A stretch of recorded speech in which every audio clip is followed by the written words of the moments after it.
Unis. Je voudrais rappeler que depuis l'avènement des indépendances dans ce pays, notre État n'a jamais fait appel aux Nations Unies en matière d'élection. Quand on a entendu le directeur général de l'ECAM, il a utilisé une expression « expertise avérée des Nations Unies » pour pouvoir appuyer. Mais quelle est cette expertise avérée dont les acteurs du processus électoral sont exclus? C'est-à-dire, nous sommes dans un processus où il y a plusieurs acteurs. Et nous sommes en train d'élaborer les règles du jeu. Peut-être les arbitres et les conditions de déroulement de l'élection. Et on exclut les principaux acteurs qui sont les partis politiques. On l'a dit tout à l'heure, constitutionnellement, les partis politiques concourent à l'expression du suffrage. Comment peuvent-ils être exclus d'une convention entre l'ECAM et les Nations Unies? Quelle est l'opportunité de cette convention? Quelle en est le contenu? Pourquoi une telle opacité, une telle mystification de cette convention pour les acteurs du processus électoral et pour les Camerounais? Voilà les questions fondamentales que nous nous posons. Et lorsque nous voyons que nous avons affaire à Elections Cameroun, qui depuis le 30 décembre refuse de publier la liste électorale nationale et qui en catimini va signer cette convention, nos doutes sont légitimes, nos inquiétudes sont légitimes. Nous ne savons pas ce qui est en train de se tramer à travers cette, cette connivence entre Elections Cameroun et les Nations Unies. Vous avez dit tout à l'heure, lors de votre propos liminaire, que nous pouvons prendre des exemples. Nous pouvons prendre des exemples comme celui de la Côte d'Ivoire, malheureusement, avec ce système des Nations Unies en matière électorale. Et nous savons ce qui s'est passé, où est-ce que nous en sommes arrivés. Sauf qu'en Côte d'Ivoire, je tiens à le dire, au moment de la signature de cette fameuse convention en 2010 ou en 2011, tous les acteurs étaient présents. Mais nous, aujourd'hui, nous décidons que on a passé toutes les élections 92, 97, 2004, 2011, 2018. On n'a pas fait appel à l'expertise avérée des Nations Unies. Et subitement, en 2025, nous faisons appel à cette expertise avérée et on maintient flou les termes de cette convention. Non, ça nous pose un problème à plus d'un titre. Parce que nous avons affaire, malheureusement, dans notre pays, à un certain nombre d'institutions et de personnalités qui les incarnent, qui ne sont pas du tout sérieux. Vous vous souvenez que en 2018, en matière électorale, on nous a fait venir des faux observateurs, c'est-à-dire les amis de M. Mott, le RDPC. On les a présentés comme des observateurs de Transparency International et il a fallu que Transparency sorte pour dire qu'ils ne connaissent pas ces individus et que c'était pas du tout, ils n'avaient mandaté personne ici. Et vous vous souvenez toujours qu'en 2018, les Nations Unies et un certain nombre d'institutions avaient voulu envoyer les observateurs et l'État du Cameroun a freiné des 4 fers pour dire qu'ils ne veulent pas d'observateurs. Et aujourd'hui, de manière miraculeuse, ils décident d'aller faire appel à l'expertise avérée de l'ONU. Donc vraiment, Madame Bissali, l'heure est extrêmement grave. Si le dessein de ces gens, c'est de confisquer la victoire légitime annoncée des forces du changement pour octobre 2025, il faut qu'ils se ravisent. Il faut que Elections Cameroun comprenne que il n'est pas dans une forme de cavalier seul et que ce n'est pas une affaire qui le concerne lui, Elections Cameroun, en tant qu'institution, mais qui concerne l'ensemble des acteurs du processus électoral, et notamment les partis politiques. C'est pour ça que le président national, dans sa sortie, est suffisamment clair pour dire qu'il faut que les termes de cette convention soient rendus publics. Que nous sachions exactement ce que l'ECAM a signé avec les Nations Unies. Que tout le monde comprenne et qu'on sache ce à quoi s'entendre. En 2011, vous vous souvenez, parce que c'est l'exemple que nous avons cité, qu'on avait dit dans la convention en Côte d'Ivoire que c'est les Nations Unies qui font la certification matérielle des résultats. Et que par après, il y a eu un conflit entre le Conseil constitutionnel et les Nations Unies sur la certification des résultats, conflit qui était peut-être même à l'origine du chaos complet que nous avons eu en Côte d'Ivoire. Vous avez cité d'autres acteurs politiques qui ont dit qu'il faudrait que nous gardions notre souveraineté, au moins en matière électorale. Pourquoi cette expertise avérée, elle sort d'où? Et pourquoi maintenant? Pourquoi est-ce qu'on essaye de maintenir cette opacité autour de la conclusion de cette convention autour des termes qui entourent cette convention. Donc, le MRC, à travers son président national et l'ensemble des Camerounais, nous voulons savoir ce qui se passe et ce qui est contenu dans cette fameuse convention entre l'ONU et les Camerounais. Honorable Motte, pourquoi maintenant? Pourquoi maintenant? Parce qu'on a décidé que c'est... Le Cameroun, le Cameroun a déjà organisé plusieurs élections présidentielles pluralistes. On a 2092, on a 2092, 97, 2004, 2011 et 2018 sans l'ONU. Pourquoi maintenant? Pourquoi c'est en 2025? C'est une décision de gouvernance avant tout. Et j'avais un professeur de philosophie au lycée à l'époque qui s'appelait Monsieur Ela. Et lorsque vous avez tenu un raisonnement devant lui, il mettait les yeux en l'air et il disait « j'ai bien peur ». J'ai bien peur pour ce que j'entends mon jeune frère Massoum a dit. En 2018, il s'était demandé que l'ONU vienne. Aujourd'hui, maintenant que l'ONU, dans des conditions qui sont précisées, étudiées par la gouvernance actuelle, il n'est plus d'accord. Ce qui veut dire que quoi que vous fassiez, ils ne seront pas d'accord. C'est peut-être leur rôle, mais je pense tout simplement que la vie publique nous expose à des affrontements, à des contradictions, à des conflits, qu'il faut que l'on y aille avec un minimum de pondération pour au moins qu'on s'assure qu'au sortir des confrontations, on va sortir de là avec des divergences assumées. Dans ce qu'ils font là, on est là dans la critique pour la critique. Quoi que vous fassiez, ils vont hurler. Quoi que vous fassiez, ils vont critiquer. Quoi que vous fassiez, la gouvernance actuelle, celle de l'ECAM, a estimé que pour un certain nombre de points techniques, il a besoin d'une assistance. Et pourquoi vous mystifiez ça? On mystifie quoi? Parce que M.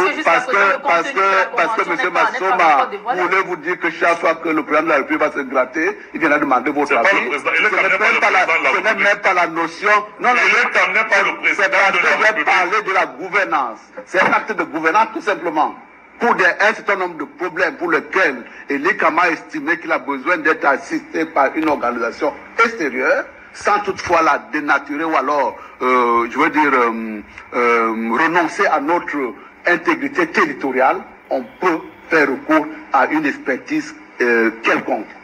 Après maintenant, ça ne les plaît pas. Bon, on n'est pas obligé de les plaire non plus.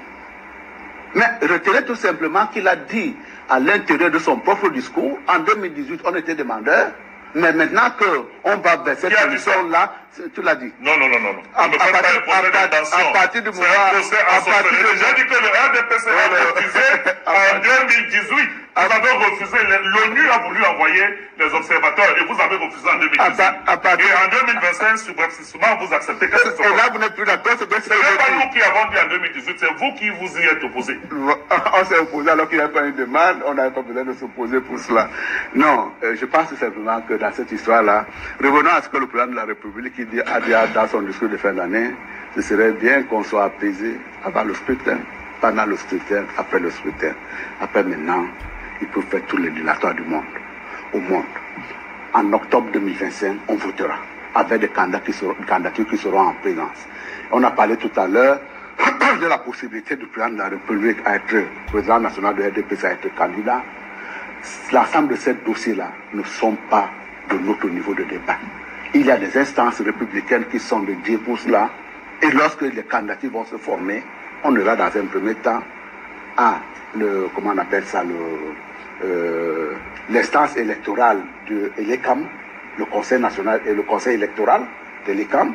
Une fois que le Conseil électoral de l'ECAM aura étudié l'ensemble de ces dossiers-là, on ira par la suite, si jamais il y a des gens qui ne sont pas d'accord, au Conseil constitutionnel. Voilà ce qu'il faut retenir. Toutes les autres formes de débat que nous créons, effectivement, je pense que nous participons également à l'animation de la galerie. On y vient puisqu'on vient au débat tous les dimanches, mais tout ça, ça n'aura aucune espèce d'importance à partir du moment où il y a des décisions qui doivent être prises par des instances appropriées. Si ces gens-là qui sont dans le conseil électoral de l'ECAM nous suivent et qu'ils peuvent trouver à travers nos interventions sources d'inspiration, on aura servi à quelque chose. Mais de toutes les façons, la décision leur appartiendra. De la même façon, lorsqu'on sera débouté au conseil électoral, mais lorsqu'on ira au conseil constitutionnel, c'est en leur âme et conscience qu'ils vont dire le droit. Et les personnes qui sont habilitées à dire le droit, c'est pas Maître Ngeffa, M. Nguefa qui est là pour assurer la défense. La loi sera dit. Vous êtes le porte-parole de ces institutions. Le droit sera dit. Je suis dans la République, M. Oui, ne confondez pas le RDPC et le Conseil constitutionnel. Vous êtes militant membre du RDPC. Le Conseil constitutionnel et le Conseil électoral ne sont pas membres du RDPC. M. Masson, moi je vous en prie. Il m'interdit de parler. Je dis tout simplement que nous sommes dans une République et nous avons des instances qui seront dédiées à trancher l'ensemble de ces conflits. Tous nos bavardages de dimanche entre 12h et 14h n'auront aucune importance. Si à la limite on peut édifier la lanterne des citoyens qui nous suivent, tant mieux, on aura servi à ça, mais personne ne puisera sa décision sur tout ce que nous racontons à l'intérieur. La preuve, c'est que nous sommes 4 ici, chacun de nous a plus ou moins son point de vue.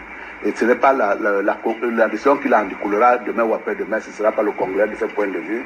Nous devons savoir que nous sommes dans une république et chaque république a également des référents chaque fois qu'il y a des conflits qui se dessinent. Pour ce qui est de la décision, puisque la question était de là, pourquoi est-ce qu'on ne pas chercher de l'ONU, c'est un acte de gouvernance tout simplement. Et on doit reconnaître également que quand on est à l'opposition, on n'est pas dans la gouvernance. Bien entendu, les décisions qui peuvent être prises par la gouvernance actuelle peuvent être contraignantes pour ces gens-là qui avaient aspiré être à leur place. Mais là également, il y a une séquence républicaine qui existe. On dit tout simplement, en début de mandat, vous faites campagne. Lorsque ça s'est bien soldé pour vous, vous serez en gouvernance. Si vous n'êtes pas en gouvernance, retenez que vous êtes dans la minorité, vous pouvez rester dans cette critique-là stérile et puérile, mais le mieux ce serait de dire qu'en réalité, on travaille dans le socle social pour que demain ou après-demain, que l'on puisse devenir majoritaire et qu'on puisse partager l'ensemble des sciences qu'on a passé à hurler sur les plateaux de télévision. L'élection présidentielle de octobre 2025, elle aura bel et bien lieu avec l'ensemble de ces institutions-là que nous connaissons aujourd'hui. Merci, honorable Motte. Maître Nguefa, votre analyse sur ce sujet, la signature, cette convention entre Elections Cameroun et l'ONU, sans les partis politiques. Julien Bert, je voulais me désolidariser de deux choses. Je ne suis pas solidaire de l'honorable Motte pour une balade inutile sur le plateau. S'il vient ici parce qu'il n'a rien à faire. Et qui viennent bavarder. Mais parce qu'il vient apprendre à troubler. Cela, ça ne me revient pas, ça ne me concerne pas. Je ne viens pas ici m'amuser. Je considère votre plateau comme le must de l'affaire. C'est pourquoi je m'évertue à être le plus poli, le plus sérieux, le plus structuré dans la construction de mes idées. Je ne souhaite pas être associé dorénavant à ceux qui viennent ici, parce qu'ils viennent avec des débats puérils pour utiliser son vocabulaire, bien qu'ils viennent ici perdre leur temps. Si c'est pour cela, s'il vous plaît, épargnez-moi de l'invitation. Deuxième chose, je souhaite que ce plateau reste celui-là, parce qu'il est beaucoup admiré. Si votre prédécesseur est régulièrement sanctionné, c'est parce qu'en haut lieu, all eyes on him, tous les yeux sur lui, comme disait le grand chanteur américain, all eyes on me. Donc je crois que vous devez indiquer à ceux que vous invitez que all eyes on me. Donc cela dit, pourquoi l'ONU fait problème? L'ONU fait problème parce que, honorable Motte, ça viole l'article 4 du code électoral. Ça viole l'article 4. Et c'est vous qui venez nous donner le vrai argument. Vous avez dit que c'est la gouvernance. Permettez que je lise l'article 4. L'article 4 veut dire que c'est M. Paul Biya. Article 4. Elections Cameroun est un organisme indépendant chargé de l'organisation, de la gestion, de la supervision de l'ensemble du processus électoral et référendaire. Alinéa 2. Elections Cameroun exécute ses missions dans le respect des dispositions de la Constitution ainsi que des lois et règlements en vigueur. Alinéa 3. Elections Cameroun est dotée de la personnalité juridique. Elections Cameroun 5-6 ne reçoit d'ordre de personne. Dans les attributions de monsieur le directeur général, s'il veut les structures d'appui, comme l'ONU, ça n'a pas d'autorité. Il doit soumettre cela au Conseil électoral. Et quand il soumet au Conseil électoral, ça veut dire que ça fait l'objet de la publicité. Parce que souvenez-vous, si vous ne le savez pas, pour qui travaille ELECAM, Elecam ne travaille pas pour Paul Biya. Elecam ne travaille pas pour le gouvernement. Il travaille pour le souverain, qui est le peuple. Et le peuple doit savoir ce qu'il fait. Moi, j'ai au moins eu la chance d'être interrogé par les instances de la République sur l'ONEL, qui n'est que la maison mère de l'ECAM. Donc, je sais de quoi je parle. Je suis avocat. Parce qu'on on a validé ma vision de cette affaire. Et l'ECAM ne travaille pas pour protéger un individu, bien pour installer un individu. C'est des hommes qui sont dans l'ECAM, qui sont des partiaux. C'est-à-dire qu'ils agissent en marge de la vision personnelle, de ce qu'en politique, de ce que dans la conception de la loi, ce qu'on appelle la vertu politique. C'est les gens qui agissent en marge de la vertu politique, qui vous donnent raison dans votre pensée politique, qui vous font croire que l'ECAM c'est pour vous, qu'on doit tricher, qu'on doit frauder. Non. Et l'ECAM à la conception est animé de la vertu politique, c'est-à-dire de l'équité, de la transparence, de l'idée de justice pour un pays prospère. D'où vient-il que l'ECAM vienne à fabriquer ce qu'on appelle des jokers pour protéger les gens? Parce que ce que l'ECAM fait avec l'ONU, c'est un joker au profit de quelqu'un. C'est-à-dire une carte qu'on sort à un moment où tout le monde croit être au même niveau, et cette carte, personne ne sait qui détient. Et l'ECAM ne doit pas être un joker pour un parti politique, au nom d'un individu, bien dans l'intérêt d'un individu. Or, vous êtes venu ici, avec votre développement, démontrer que... De la gouvernance. Je ne veux pas utiliser son vocabulaire. Démontrer que l'ECAM, et ce n'est pas l'ECAM, qu'il y a des individus dans l'ECAM qui utilisent l'ECAM comme le joker pour aider quelqu'un. Bien un futur candidat. Et vous donnez les arguments politiques, la gouvernance. Peut-être vous le prononcez comme vous prononcez les phrases de père fondateur, c'est-à-dire vous êtes toujours dans le général. Faites très attention quand il s'agit de la loi, monsieur Mouramout. Faites très attention. Le vocabulaire juridique, il n'est pas le vocabulaire de la loi. Faites très attention quand il s'agit de la loi. Si vous pouvez rester dans le vocabulaire juridique, maître. Si vous pouvez... Ce n'est pas à moi que vous allez m'apprendre le vocabulaire. Non, mais vous n'y êtes pas du tout. Je vous dis, père fondateur n'a rien à voir avec les statuts du RDPC. Si vous avez moins compris, ça c'est quelque chose. Ah, c'est ça. Et je dis le 2, la gouvernance n'a rien à voir dans le processus électoral. Absolument. L'article 4 est clair. Qui dit quoi par rapport à l'ONU? L'article 26 est clair pour les fonctions du directeur général de l'ECAM. Oui. Ce qu'il doit faire. L'article 27 dit comment, s'il veut les structures d'appui, il doit faire. Vous êtes toujours dans les généralités. Après, vous allez vous excuser. Non, j'étais dans les généralités. Non. Quand vous voulez faire les généralités, restez dans le RDPC. Ce n'est pas sur ce plateau. On vient ici pour être sérieux, concret et pratique. Parce que les gens nous regardent. Vous n'êtes pas du tout. Alors, lorsque vous serez en face d'un Choi, comme je l'ai vécu en Côte d'Ivoire en 2010, vous comprendrez. Votre sourire va disparaître. En tout cas, c'est vous qui cumulez. Je ne veux pas dire toi, bien vous. Vous qui croyez que c'est à vous, c'est vous qui allez perdre. Quand Choi, version Cameroun, va s'installer avec cette pratique, vous allez comprendre pourquoi nous sommes en train de dire qu'il fallait que ce soit transparent. À bon entendeur, salut. Ça ne vient pas de nous, hein. C'est vous qui organisez, vous êtes aux affaires. Faites venir la dernière fois. Vous avez fait fuir par la petite porte vos transparency. Moi, je ne sais pas s'ils vont passer par la fenêtre cette fois-ci. Faites-le venir. Merci. Edmond Kanga, pour sortir de cette thématique, au regard du passé cafouilleux de l'ONU dans les élections sur le continent, quelles leçons le peuple camerounais, indépendamment des chapelles politiques, doit-il retenir du drame ivoirien? Oui, c'est une bonne question parce que la suspicion est légitime. Quand la société civile et surtout les partis politiques de l'opposition suspectent le comportement de l'ONU dans une période comme celle-ci, c'est qu'il faut faire très attention. Et c'est d'autant inquiétant que, généralement, les organes de l'ONU, quand ils sont installés dans les pays, et lorsqu'ils veulent participer d'une manière ou d'une autre, n'est-ce pas, même par des conseils, par l'appui ils invitent tous les acteurs concernés. En général, ils invitent tous les acteurs concernés. Je me souviens, il y a quelques années, dans ce pays, l'ONU a eu à inviter les différents acteurs du processus électoral, les partis politiques et les camps, échanger avec eux dans des cas de